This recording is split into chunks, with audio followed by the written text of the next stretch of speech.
Hi, I'm Katie with Dashing Dish. Today we're going to put a fun and creative spin on pizza and make it a little bit healthier too. Today I'm going to make a meatza pizza. You might be wondering, what is that? Well, instead of the crust being bread, we're going to actually use some meat to make the crust of the pizza. Now, don't think that that's too strange until you see it. It's actually quite delicious. What we did is we started with some ground turkey. You could use lean ground beef or any type of ground meat that you like. I like to use anything that's leaner. So we have ground turkey here. And you know, this is kind of like making a meatloaf. So then it kind of, you know, it makes sense if you think about making meatloaf, because where you would normally put breadcrumbs, I'm using Parmesan cheese, which works wonderfully with pizza. So I'm doing a 1/4 cup of Parmesan cheese with the ground turkey there, just about a pinch of salt.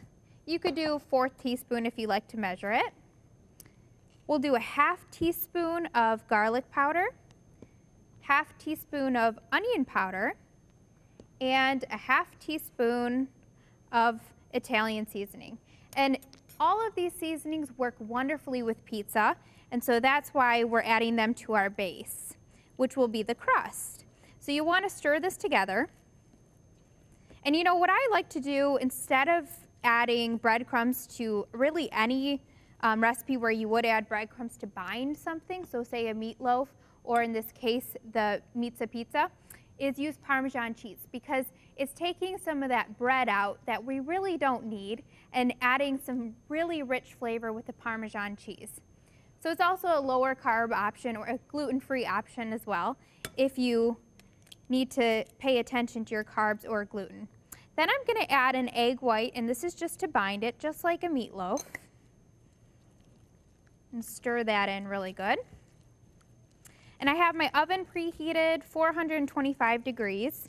And you know, this is something that it's easy to make with kids. You can even get your hands in it. You can stir it together and mash it up just like you would, you know, a meatloaf, and get your hands in it. And kids really enjoy doing that. And I'm always thinking about fun things to do with kids, especially now that I'm 5 months pregnant with my daughter, because I'm thinking, what would be some fun things to get her involved in the kitchen and making with me? And you know, I think it's really important to get kids involved in the kitchen, because it really teaches them the importance of what we put in our bodies when they can actually see it going into a recipe. And also, you're equipping them with great skills for later in life. They'll know how to cook for themselves and for their family. So once you have that mixed together, you'll see that it really binds together well. And then you can just smooth it out with your hands and make an actual pizza crust. And you could do a square, you could do a circle, rectangle, whatever you like. And you know, a lot of times I think people like meat on their pizza. They add chicken, they add sausage, they add pepperoni, but this is just kind of flip-flopping it and adding the meat to the crust. And honestly, you'd be surprised at what rave reviews this will get. I've gotten so many compliments and people saying, oh my gosh, this is absolutely delicious, I need this recipe. I've made it for game days before, I've made it for parties and get-togethers. Anytime that we have like something where we're wanting a little bit of pizza, this is a much healthier option, because really the only part of pizza that's really not good for you is the bread and the crust. Of course, all that greasy cheese is not the best, but when you make it yourself, you can kind of, you know, choose how much cheese you'll put on it. So I put some pizza sauce. You could use marinara, you could use spaghetti sauce, whatever you have at home. And then we have some mozzarella cheese, and like I said, you can kind of choose how much you'll put on there. And you'll notice with all my recipes, they're all, you know, basic ingredients that really you should have on hand. If you have about 10 to 15 things, you should be able to make any recipe on my website. That's how simple they are.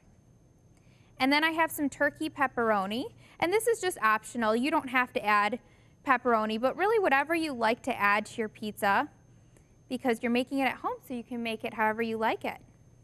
So we have some turkey pepperoni, and then we have some black olives here. And again, this is just more of a garnish. You don't have to add them. You could do green pepper, you could do mushroom, anything you like on your pizza. And I find that my husband loves this because, you know, it's more of a hearty man dish, that it has a lot of protein in it, and it's a little bit more filling and satisfying than even regular pizza. Also, I find that if I have, you know, more than a few slices of traditional pizza, I sometimes feel heavy and weighed down by all of the bread, and usually pretty sluggish after I have it. But if you have this, you'll notice that you will feel great and you'll feel satisfied well throughout your day.